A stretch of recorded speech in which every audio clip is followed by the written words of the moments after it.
पाठ 7वां शूल पाणी। आहा, कितने निश्चल भाव से वेगवती नदी बह रही है।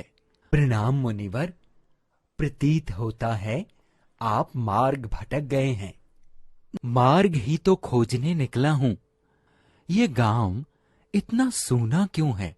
प्रभु, एक समय था जब ये गांव भरा पूरा था। तब क्या किसी प्राकृतिक विपदा ने इसे खंडर बना दिया? नहीं प्रभु, यहाँ एक शूल पाणी नामक राक्षस रहता है। राक्षस? वह बहुत ही क्रूर और निष्ठुर है। उसी के आतंक से भयभीत गांववासी यहाँ से चले गए हैं। भय से भागना तो समस्या का समाधान नहीं प्रभु। बहुत से प्राणी उसकी निर्दयता का शिकार हो चुके हैं।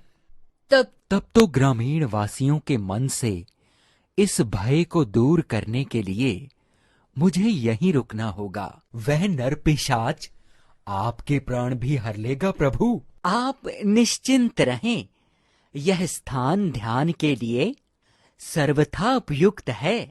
आपको खतरे से आगाह करना मेरा कर्तव्य है प्रभु। अब मुझे आज्ञा दें। महावीर एक स्थान पर बैठकर अपनी साधना में लीन हो जाते हैं। कुछ समय पश्चात शूलपाणी अपने सर्प कौशिक के साथ प्रवेश करता है। कौशिक, ये कौन मूर्ख यहाँ समाधि में लीन बैठा है? शांत हो जाओ शूलपाणी, क्रोध बुद्धि को हर लेता है। मूर्ख, तुम्हें मृत्यु का भय नहीं है? मृत्यु से भय कैसा? मृत्यु तो जीवन का सत्य है। कौशिक, तुरंत अपने विष से इसका अंत कर दो। कौशिक, अपने पिछले जन्मों की हिंसा के कारण तुम सर्प बने हो। कौशिक, तुम विलंब क्यों कर रहे हो? अभी भी समय है कौशिक। अहिंसा का पालन कर तुम अपने भावी जीवन को सुखद बना सकते हो। कौशिक, तुम रुक क्यों गए? क्या इसी दिन के लिए मैंने तुम्हें पाला पोसा था? ठहर, पहले तेरा ही वध करता हूँ। तुम्हारे कारण कौशिक ने मुझसे मुंह मोड़ लिया। अब तुम्हारे प्राण कोई नहीं बचा सकता। रुको वत्स, ये क्या अपराध करने जा रहे हो? जीव हत्या पाप है। ठहर, अभी तुझे सबक सिखाता हूँ।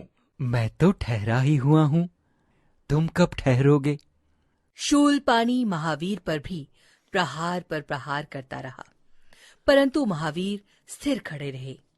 शूलपाणी को एहसास हो गया कि महावीर कोई साधारण प्राणी नहीं है। प्रभु, मुझे क्षमा कीजिए, आप तो दिव्य पुरुष हैं।